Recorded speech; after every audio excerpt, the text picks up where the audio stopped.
মুসলিমরা হিন্দুদেরকে বোকা বানাচ্ছে, মুসলিমরা হিন্দুদের ধর্মকে বদনাম করছে। টুম্পা প্রতিবাদী বলছে, ভিডিওটাকে দেখুন। আমাদের হিন্দুদের কিভাবে বোকা বানায় জিহাদিরা দেখবেন। এই যে দেখুন এখানে কি নাম লেখা আছে, সাদ্দাকুল কি হক মিস্টার। আর ওই যে দেখুন দোকানটা, ওই দেখুন গণেশ ঠাকুরের ছবি দেওয়া। ঠিক আছে, এই দেখে আমরা দোকানে ঢুকছিলাম। বিশ্বাস করবেন না, আমার দাদা আমাকে বলছিল, আমার কেমন যেন একটু সন্দেহ মনে হচ্ছে এটা কোনো মুসলিম হোটেল হইতে পারে। আমি বললাম কেন মুসলিম হোটেল হবে, এখানে ভগবানের ছবি দেওয়া, ঢুকতেই গণেশায় নাম লেখা। আচ্ছা টুম্পা প্রতিবাদী, তুমি কি বলছো? একটা মুসলিম লোক তার দোকানে হিন্দুদের ফটো লাগিয়ে রেখেছে। আমি একটা কথা বলবো, এর মধ্যে দুটো পয়েন্ট থাকতে পারে। এক নম্বর কথা হলো, সে তার ধর্মটাকে ভালোবাসে, সেই জন্য ফটোটা লাগিয়ে রেখেছে, হয়ে গেল।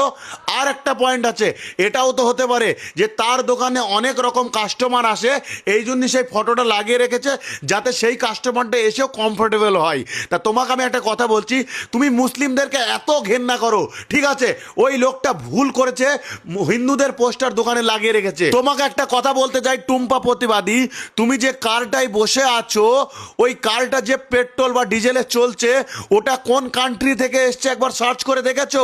ওটাও মুসলিমদেরই প্রোডাক্ট। ভালো করে সার্চ করে দেখে নেবে। তুমি লেখাপড়া করেছো কি আমার জানা নেই, হয়তো তোমার এখন নলেজ, এখন তোমার শক্তি আছে, পাওয়ার আছে, তুমি যেটা মুখে আসছে ওটাও বলে দিচ্ছ। আর একটা কথা বলে দিই, যে ইন্ডিয়াতে তাজমহল আছে দিল্লিতে, ওটা কে তৈরি করেছিল জানো? ওটা গুগল করে দেখে নেবে।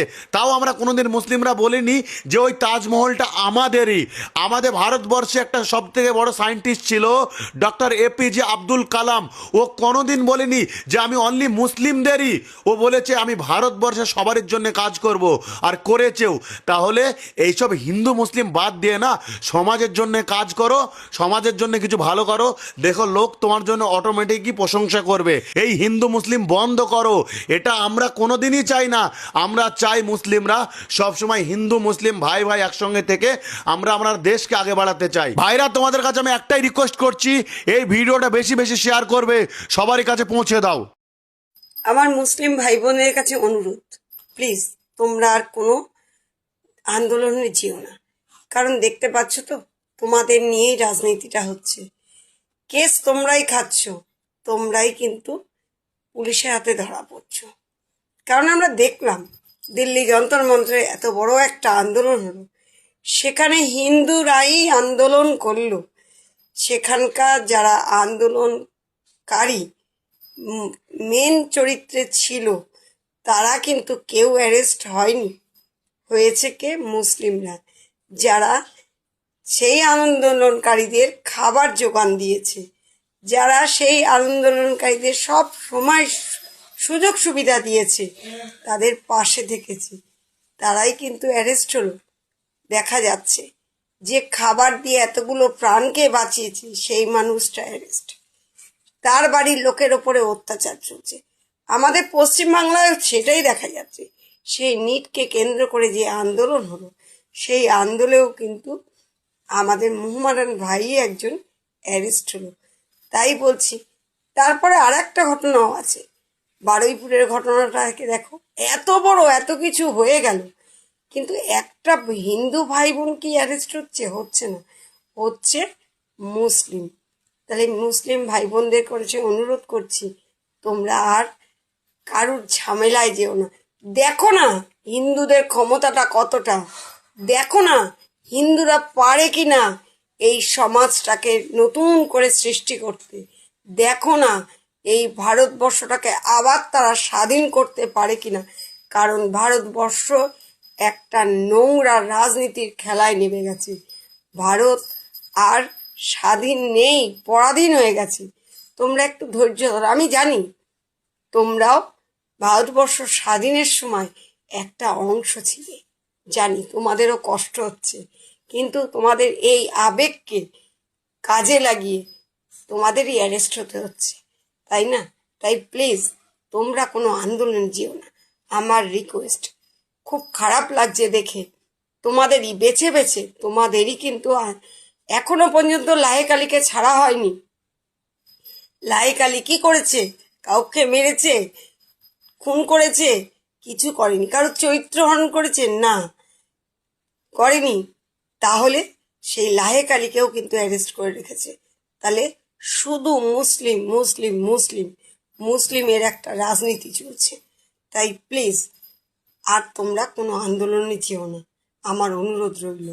কয়েকটা চ্যানেল আছে ফেসবুকে, টুম্পা, ঝম্পা, সাহেব ইত্যাদি নামে। তাদের কাজই হলো জেহাদি এবং হিন্দু মুসলমান নিয়ে বক্তব্য দেওয়া এবং সেটা নিয়ে বড় হওয়া, গাড়ি করা, বাড়ি করা, অনেক হিন্দু হিন্দু করে হাঁপাই। আচ্ছা, আসামে যারা বন্যায় ক্ষতিগ্রস্ত হলো, যারা মরে যাচ্ছে, মানুষগুলো অসহায়, খেতে পাচ্ছে না, তারা কি হিন্দু না মুসলমান না কাঠমোল্লা, কোনটা? তো সেখানে তো কোনো হিন্দু সম্প্রদায় বা এই সাহেব, টুম্পা বা এদের মতো স্বেচ্ছাসেবী সংস্থাগুলোকে দেখতে পাচ্ছি না কেন? এখানে দেখছি মোল্লারা যাচ্ছে দান নিয়ে। হাসান মনসুরি, বোম্বের সে জিহাদিটা, তিনি যাচ্ছেন। তাহলে তোমরা এসে গলা ফাটাও কেন বোনেরা, ভাইয়েরা? তোমাদের যে সংগঠনটা আছে ফেসবুকে হিন্দু মুসলমান করো, ঠিক আছে, তোমাদের একটা কথা, তুমি কোনোদিন দান করেছো কাউকে? সারা জীবন তো হিন্দুরা বিপদের মধ্যে আছে, মুসলমানরা হিন্দুদের উপর অত্যাচার করছে, কোথায় কোথায় করে? এটা মুখের বুলি ভাই, কোথাও করে না, তোমরাই করো বরঞ্চ। তোমাদেরকে বলছি, তোমাদের আন্দোলনটা আমার খুব ভালো লাগে, সনাতন ধর্ম নিয়ে বলো, ঠিক আছে, তা সনাতনের পাশে থাকো। বিপদের সময় ভাই তোমাদের কাউকে পাওয়া যায় না, সোশ্যাল নেটে বড় বড় গলা ফাটাও কেন? এগুলো করলে তো ঝগড়া শান্তি সাম্প্রদায়িক গন্ডগোল লাগবে, তাই না? তো অসমে এত হিন্দু ভাইরা মরছে, কই তোমাদের তো দেখছি না যে কিছু একটা করার জন্য, বা দান নিয়ে যাওয়ার জন্য, বা বস্তা বস্তা চাল দেওয়ার জন্য, বা আপনাদের সংগঠনগুলো আছে হিন্দু সংগঠন, কই তারা তো যাচ্ছে না। তাহলে হিন্দু হিন্দু ভাই ভাই, যখন হিন্দুরা বিপদ হবে তাদের টাটা বাই বাই, এর ধরনের ব্যাপার নাকি? তোমরা তোমাদের ধর্মটা নিয়ে থাকো, ঠিক আছে, বিপক্ষ ধর্মকে ছোট করার আগে নিজের ধর্মটাকে ঠিক করো। তাই এই ধরনের ভিডিও করো না, ঠিক আছে? দেখি তোমাদের সংগঠনটা কোনো জায়গায় দেখলাম না কোনো একটা মানুষকে 1 টাকাতে হেল্প করতে দেখিনি। তোমাদের কাজ হলো বিদ্বেষ ছড়ানো, সেটা কখনো কোনো ধর্মের লোকই মেনে নেবে না, এটা মানুষ পরে বুঝতে পারবে। এখন অসমের হিন্দুরা বুঝতে পারছে হিন্দু হিন্দু ভাই ভাই যারা বলে তারা কোথায় কোথায়। তারা মোল্লারা যাচ্ছে, কাঠমোল্লারা যাচ্ছে নিয়ে দান করে কাঠমোল্লারাই, আর তোমরা হিন্দু হিন্দু ভাই ভাই বলে হিন্দু মুসলমানের সঙ্গে গন্ডগোল বাঁধানোর চেষ্টা করো। আর সব সময় সরকারে আছো, অনেক শক্তি তোমাদের, ভালো জিনিস, মানুষের পাশে থাকো না ভাই। হিন্দু হিন্দু ভাই ভাই বলে হিন্দুদের পাশে থাকো, মুসলমানদের পাশে থাকতে হবে না। মুসলমানরা তোমাদের লেবড়ায় তেল মাখাতে যায় না, বুঝলে? ওরা যা পায় তাই খায়। তোমরা তোমাদেরটা রক্ষা করো, পরের ধর্মটা নিয়ে চিন্তা করতে চাও না, নিজের ধর্মটাকে রক্ষা করো। যাও 6 বস্তা চাল, 8 বস্তা আলু নিয়ে যাও, অসমে যাও, গিয়ে বলো ভাই তোমাদের বাড়াতে এলাম। সেখানে কাঠমোল্লারা কেন যাচ্ছে? তোমরা কি গানের মধ্যে ঢুকে গেলে নাকি মারা? হ্যাঁ, সোশ্যাল নেটওয়ার্কে শুধু হিন্দু মুসলমান করে সালাটা দাঙ্গালা করার ধান্দা তোমাদের নাকি? ধর্ম, কোনো ধর্মই বলেনি এসবগুলো করতে। তোমাদের মতো কিছু গুদ গ্যাঞ্জাম, গাঁড় গ্যাঞ্জাম মালগুলো এগুলো করে, ঠিক আছে? তোমাদেরকেই সাপোর্ট করে দলগুলো। ক্ষমতা সবসময় চিরদিন থাকে না, এটা মনে রাখবে। মানুষের পাশে যে থাকবে সেই হচ্ছে মানুষ, সেটা হচ্ছে প্রকৃত ধর্ম, বুঝলে? সেটা আগে শেখো, তারপর ধর্মকে হাঁপিও। একদিকে হিন্দুরা বিপদে আছে, হিন্দুরা এখন তো অরিজিনাল বিপদে পড়েছে, অসমে খেতে পাচ্ছে না, সেখানে যাও। কোথায় গেল তোমার সংগঠনগুলো? আমরা হিন্দু সংগঠন, আমরা এ সংগঠন, আমরা তার সংগঠন, তাদের বাঁচাও। অন্য ধর্মের পিছনে কেন লেগে পড়ে আছো?